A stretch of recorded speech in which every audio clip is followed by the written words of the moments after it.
আসসালামু আলাইকুম। আপনারা সবাই কেমন আছেন? আশা করি অনেকটাই ভালো আছেন। তো নতুন একটা ব্লগ নিয়ে আবার হাজির হয়ে গেলাম। তো আজকে হচ্ছে 9 তারিখ শুক্রবার। তো ঘুম থেকে অনেক আগে উঠছি, কিন্তু উঠে এডিটিং করলাম, থাম্বনেল তৈরি করছি, এর জন্য লেট হয়ে গেছে। তো এখন আজকে শুক্রবার, গোসল গা ধুতে হবে, নামাজে যেতে হবে। তো গোসল গা ধোয়ার পরে তারপর আপনাদের সাথে কথা হইতেছে। গোসল করা শেষ, গোসল করে বের হলাম এই মাত্রই। তো মসজিদের জন্য প্রস্তুত হলাম। তো মসজিদে যাব, নামাজ পড়ার জন্য বের হলাম। তো রাস্তায় আছে, তো নামাজ পড়তে যাব। নামাজ পড়ে এসে তারপর খাবার দাবার খাবো। এরপরে আজকে কিন্তু মানে সিগারেট আনিনি মার্কেট থেকে। নামাজ শেষ করে বাসা যাইতেছি। তো কিছুক্ষণ আগে নামাজে গেলাম, দেখলে ও বাসায় গিয়ে খাওয়া দাওয়ার খেতে হবে, তারপর মাল আনতে হবে, দোকানে যেতে হবে, অনেক কাজ আছে। আজকে তো আপনাদেরকে দেখালাম না যে খালা কি রান্না করছে। তো এই যে ভাত নিয়ে চলে আসছি, আর এই যে এটা রান্না করছে মুরগি রান্না করছে। তো এগুলোকে আজকে খাবার দাবার খেতে হবে। আর এটার কারণ হচ্ছে এখানে পানি দেওয়া হয়েছে ভাতের মধ্যে, গরম ভাতের মধ্যে। কারণ হচ্ছে যে কি আমি গরম ভাতের মধ্যে পানি দেওয়ার সবচেয়ে বড় কারণ হচ্ছে আমি ডাউল খেতে পারি না, কারণ ডাউল খেলে আমার অ্যালার্জি সমস্যা করে। এর জন্য আমি কি করছি, পানি দিয়ে তার মধ্যে লবণ দিয়ে তারপর ডাউল সিস্টেম বানাই ফেলাই। কী করবো, যখন খেতে পারি না, একরকম না একরকম তো খেতে হবে। তো এই শুকনা তরকারি দিয়ে কি ভাত খাওয়া সম্ভব? আপনারা বলেন এই শুকনা তরকারি দিয়ে। এই জন্য ভাতের মধ্যে পানি দিয়ে তারপর দিয়ে লবণ দিয়ে বানাই, তারপরে দিয়ে ডাউল বানাই খাই। খাবার দাবার খেয়ে মাত্র বের হলাম, কিন্তু কথাটা হচ্ছে যে কি আমার দোকানে বেরোতে বেরোতে অনেকটা লেট হয়ে যায়। এর জন্য টার্গেট নিয়েছি হচ্ছে রাত্রেবেলা মাল নেওয়ার জন্য। কারণ রাত্রেবেলা দোকানদারি করে এসে যদি মালটা নিয়ে আসি তাহলে আমার জন্য অনেকটা সুবিধা হয়।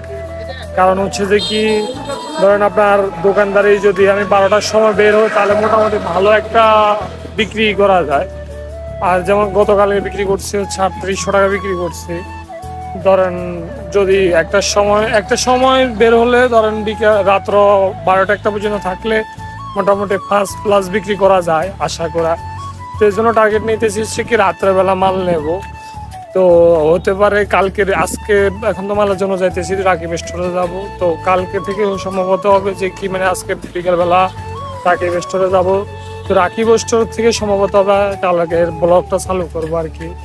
তো রাত্রেবেলা ভিডিওটি দেখবেন। আর এখন রাকিব স্টোরে যাই একবার, রাকিব স্টোরে যাওয়ার পরে মাল নিই একবার। তো গাইজ রাকিব স্টোরে চলে আসছি।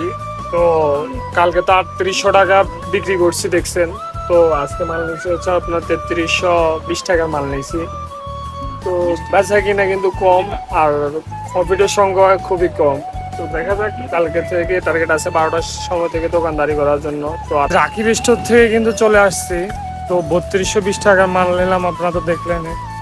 তো সত্যি কথা হচ্ছে গাইজ বেচা কেনার অবস্থা খুবই খারাপ, কারণ রোডঘাটে মানুষজন উঠতেছে কম। কারণ মানুষজন উঠবার কম কারণ হচ্ছে মানুষের মধ্যে এখনো আতঙ্ক কাজ করতেছে যে কোনো সময় কি ঘটে যায়। কারণ ঢাকা শহরে অনেক মানুষে মারা গেছে, কিন্তু যেমন যেগুলা মারা গেছে বেওয়ারিশ লাশ হিসাবে অনেক মানুষকে দাফন করে দেওয়া হয়েছে। কিন্তু কি করা হয়েছে, মারার পরে আপনার আইডি কার্ডটা নিয়ে চলে যায়। মানে আপনাকে ধরেন মারার পরে আপনার পকেটে আইডি কার্ড ছিল বা গলায় ঝুলানো আইডি কার্ড ছিল, মানি ব্যাগ ছিল, সব নিয়ে চলে যায়। এই জন্য আপনি বেওয়ারিশ হয়ে যান গা। তো আপনার তার পরিচয় নেই, উপরে আপনাকে দাফন করে দেওয়া হয়। তো এই জন্য সত্যি কথা যেটা মানুষজন আতঙ্কের কারণে এখনো রোডঘাটে কম উঠতেছে, বেচা কিনা একটু কম। তো আশা করি বেচা কিনা ইনশাল্লাহ বাড়বে। আর আরেকটা কথা হচ্ছে আমার একটু মূলত হচ্ছে আমি এডিটিংয়ে একটু মনোযোগ বেশি দেওয়াতে 12টার সময় থেকে মানে 12টা থেকে বের হওয়া সম্ভব হয় না। তো মানে 12টার থেকে যদি বের হতে পারতাম তাহলে আশা করি বেচা কিনা একটুটা বাড়তো। দেখুন কতগুলো চা ফেলে দিতেছি, কারণ হচ্ছে এই চাগুলো যদি আমি ব্যবহার করি নতুন চাগুলো নষ্ট হয়ে যাবে। তো দেখতে পাচ্ছেন কতগুলো চা পালাই দিয়েছি।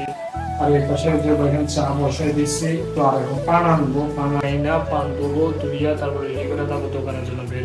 চা কিন্তু অলরেডি রেডি করা হয়ে গেছে এবং কি ব্যাটারি নিয়ে এনেছি পুরো দমে দোকানের জন্য রেডি। তো দোকানে এখন বের হয়ে যাবো। তো আরেকটা কথা হচ্ছে যে কি আমি দোকানদারির জন্য বের হইতেছি, এখন বাজতেছে 4টা 20 বাজতেছে।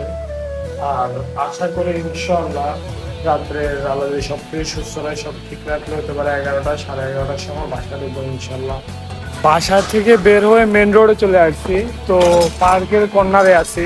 পার্ক কিন্তু আছে খোলা, কারণ শুক্রবার দিন বেশিরভাগই খোলা থাকে। আর ছোট ছোট বাচ্চাদেরকে নিয়ে যারা চাকরি করে শুক্রবার দিন বন্ধ পায় বাচ্চাকে নিয়ে বেরিয়ে আসে। তো এখানে দেখেন এই যে আজকে পার্ক কিন্তু খোলা।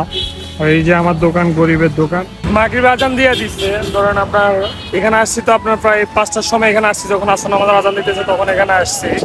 তো বেচা কিনা চলতেছে আলহামদুলিল্লাহ, মোটামুটি ভালো বেচা কিনা করতেছে। তো কারণ আর রোডের এই যে জসীমউদ্দিনের অবস্থা দেখতে পাচ্ছেন, ছাত্ররা মানে পুলিশের কাজ করতেছে, এই পাশে এখনো কাজ করতেছে অনেক হুজুর ভাই, তারপর যে অনেক ভাই কাজকর্ম করতেছে, মানে গাড়ির মেনটেনেন্স করতেছে।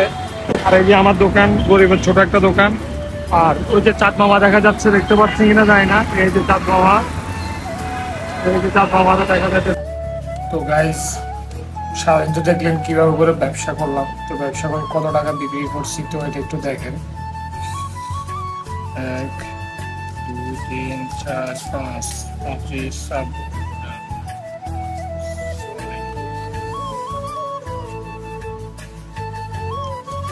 30 31 32 33 34 35 36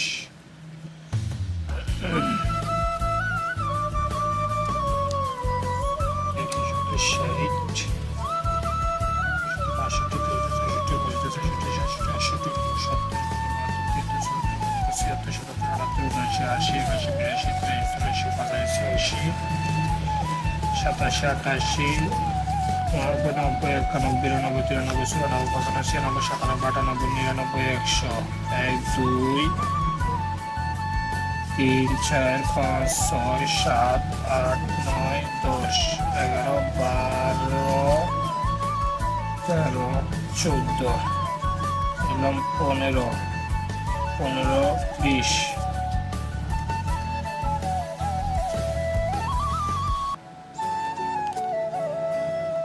তো গাইজ সারাদিন পরিশ্রম করে প্রায় ধরেন আমরা 4200 টাকা মতো বিক্রি করছি। তো আলহামদুলিল্লাহ, আল্লাহর কাছে শুকরিয়া। তো আজকের জন্য ভিডিও এতটুকুই। ভালো থাকবেন, সুস্থ থাকবেন, এবং আমার ভিডিওটি আপনাদের কাছে কেমন লাগে প্লিজ আপনার মূল্যবান মতামতটি কমেন্টে জানিয়ে দিবেন। আল্লাহ হাফেজ।